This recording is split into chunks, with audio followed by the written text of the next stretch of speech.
Hello, good morning children. How are you? Hope you all are fine. बच्चों, आपने assessment 2 के अपने सभी सब्जेक्ट्स के पेपर बहुत अच्छे से कर लिए होंगे। सबने किए हैं ना? ओके। आज हम हिंदी व्याकरण में नया चैप्टर पढ़ेंगे, विशेषण। इससे पहले हमने पढ़ा था सर्वनाम, है ना? सर्वनाम के बारे में हमने जाना, सर्वनाम शब्द क्या होते हैं। आज हम पढ़ेंगे विशेषण। ठीक है, विशेषण क्या होते हैं, आइए इसकी परिभाषा देख लेते हैं। जो शब्द संज्ञा या सर्वनाम शब्दों की विशेषता प्रकट करते हैं, विशेषण कहलाते हैं। ठीक है, जो शब्द संज्ञा या सर्वनाम की किसी विशेषता के बारे में हमें बताते हैं, उसकी विशेषता प्रकट करते हैं, उसकी अच्छाई बुराई विशेषता कुछ भी हो सकती है ना? अच्छी भी हो सकती है, बुरी भी हो सकती है। तो हमें जो संज्ञा और सर्वनाम शब्दों की विशेषता का बोध कराते हैं, उन्हें हम विशेषण कहते हैं।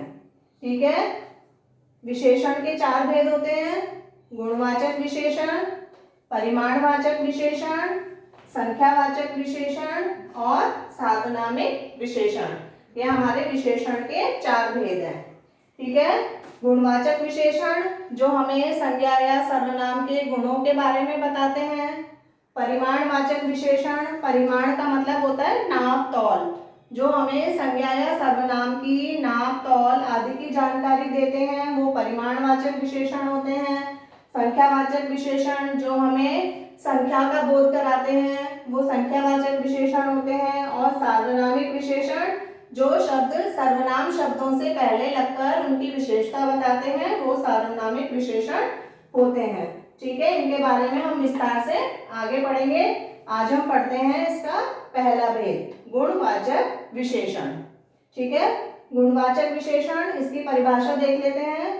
जिन विशेषण शब्दों से संज्ञा अथवा सर्वनाम के गुण, दोष, भाव, रंग, दशा या अवस्था, आकार, स्थान, देश काल आदि का बोध हो, उन्हें गुणवाचक विशेषण कहते हैं।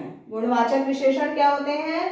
जो हमें संज्ञा या सर्वनाम के गुणों के बारे में बताते हैं, दोष के बारे में बताते हैं, भाव, उनका भाव कैसा है, स्वभाव कैसा है, उसकी जानकारी देते हैं, रंग की जानकारी देते हैं, दशा या अवस्था, उनकी अवस्था कैसी है, किस हालत में है वो, इसकी जानकारी देते हैं, स्थान, किसी जगह की जानकारी देते हैं, देश काल के बारे में बताते हैं। ठीक है, उन्हें हम गुणवाचक विशेषण कहते हैं।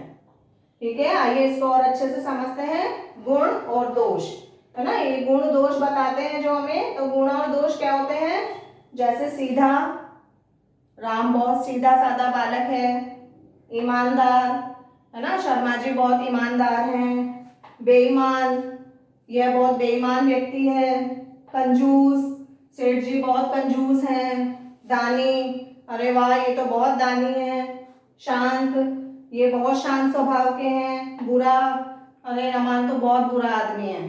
ठीक है, भला, अरे ये तो बहुत भला आदमी है। तो जो हमें व्यक्ति के गुण या दोष, है ना, विशेषता कुछ भी हो सकती है, गुण भी हो सकती है, दोष भी हो सकते हैं, अच्छाई भी हो सकती है, बुराई भी हो सकती है। तो जो हमें व्यक्ति के गुण दोष की जानकारी देते हैं, वो गुणवाचक विशेषण होते हैं। ठीक है, अब दूसरा है भाव, जो हमें संज्ञा या सर्वनाम के भाव बताते हैं, भाव प्रकट करते हैं। जैसे वीर, महाराणा प्रताप बहुत वीर योद्धा थे। क्रोधी, ये बहुत क्रोधी है।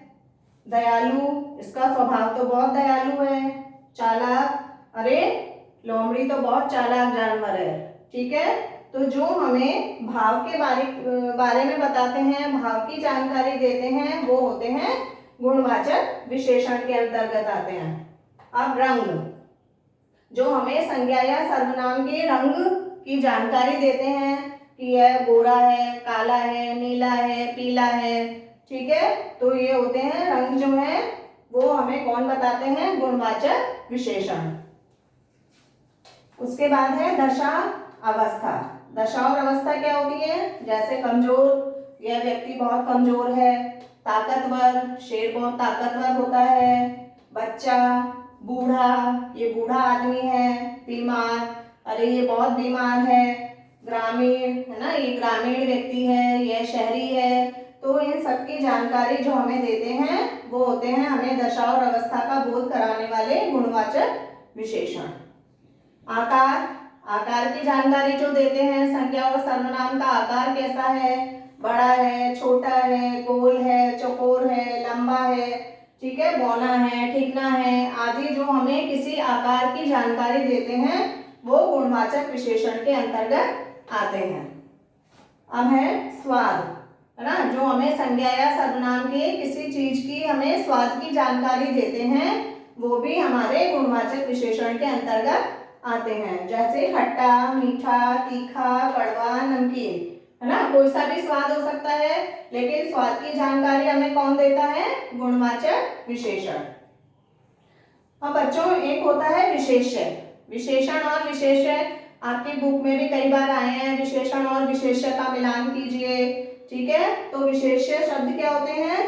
जिन संज्ञा या सर्वनाम शब्दों की विशेषता बताई जाती है उन्हें विशेष्य कहते हैं। विशेषण तो होते हैं विशेषता प्रकट करने वाले शब्द, ठीक है, और विशेष्य क्या होते हैं? जिन संज्ञा या सर्वनाम शब्दों की विशेषता बताई जाती है उन्हें हम विशेष्य कहते हैं।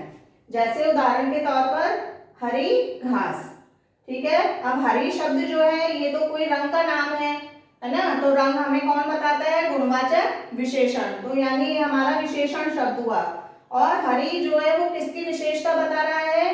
क्या चीज है हरी? घास, ठीक है। तो घास की विशेषता बता रहे हैं हरी शब्द, तो ये हमारा क्या हुआ? विशेष्य। जिसकी विशेषता बताई जाती है वो विशेष्य होता है और जो विशेषता होती है वो हमारा होता है विशेषण, ठीक है। लाल फूल, ठीक है, तो लाल शब्द जो है ये भी एक रंग है, तो ये हमारा क्या हुआ? विशेषण शब्द हुआ, गुणवाचक विशेषण शब्द है। और फूल, फूल लाल जो है वो किसकी विशेषता बता रहा है? फूल की। फूल कैसा है? लाल रंग का।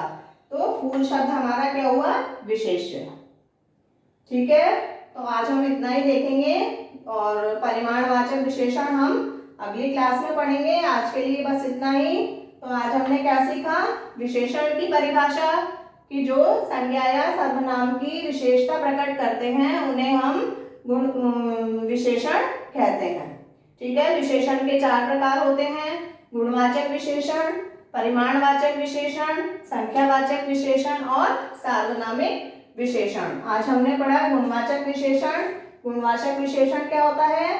जिन शब्दों से संज्ञा अथवा सर्वनाम के गुण, दोष, भाव, रंग, दशा, अवस्था, आकार, स्थान, देश, काल, स्वाद आदि का बोध होता है वो गुणवाचक विशेषण होते हैं, ठीक है। उदाहरण के तौर पर हमने ये सब जाना है। तो गुणवाचक विशेषण के जो भी ये विशेषण हैं उनको हम क्या करेंगे? अपनी कॉपी में लिखेंगे सबके 5-5 वाक्य, ठीक है। ओके, आज के लिए बस इतना ही। Okay, bye.